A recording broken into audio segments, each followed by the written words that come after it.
के जीवतिया मिरिया बढ़ाइए गो माए बिना कैसे करे जावा जुड़ाइए भाई।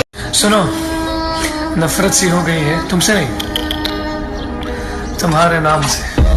जिन्होंने ठुकराया है मुझे उन्हें आम कर दूंगा, जिस नाम से जुड़ूंगा उसे आसमान कर दूंगा।